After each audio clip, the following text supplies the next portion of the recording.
Ho ampitomboana aminareo hatrany ny fahasoavan'i Jesoa Kristy tompontsika. Amen. Hiaraka hivavaka ary isika ry havana. Ry Tompo rainay any an-danitra, feno fisaorana anao hatrany izay. Raha nomenao indray an'ity andro vaovao ity. Ary misaotra Tompo fa mino izahay mbola betsaka anao senao tanterahanay. Fanindrinay ary ny anatanteraka ny sitraponao anatin'izany.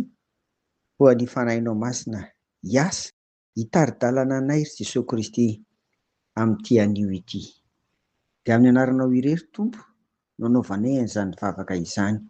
Amen. Andeha ry havana ampahany amin'ny fiainan'i Davida no horesahana amintsika anio. Raha marimarina kokoa izany dia iray amin'izay vavaka nataony fankasitrahany, fiderany, fanomezany voninahitra an'Andriamanitra. Atao hoe tsy misy isika ry havana ka tsy hahalala ny tantaran'i Davida, izay na dia mbola kely azy izy dia efa nandresy any Goliata. Tao anatin'izany no nahatsapany sy ny ainany fa tsy avaminy mihitsy ny fandresena an'ireny rehetra ireny fa avy amin'Andriamanitra.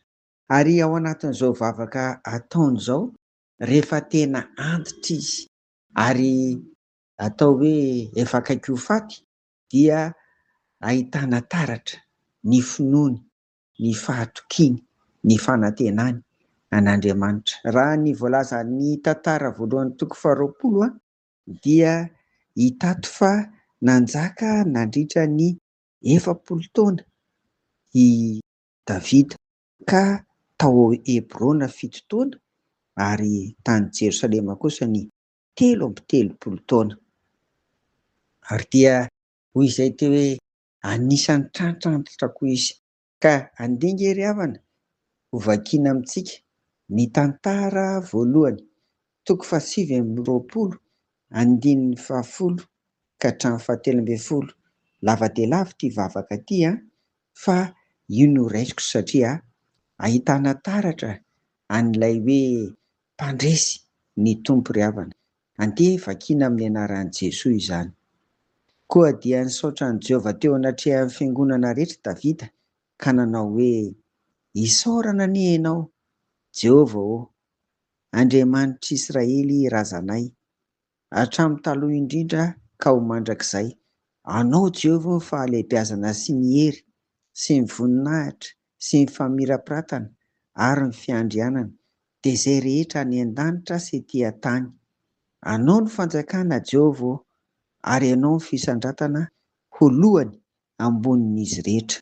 Avy aminao ny harena sy ny voninahitra ary ianao no manjaka amin'izao rehetra izao. Eo an-tananao ny hery sy ny tanjaka, ka eo an-tananao koa no mampalehibe sy ny mampatanjaka izao rehetra izao. Koa ankehitriny misaotra anao izahay ry Andriamanitra ray sy midera ny anaranao be voninahitra. Amen.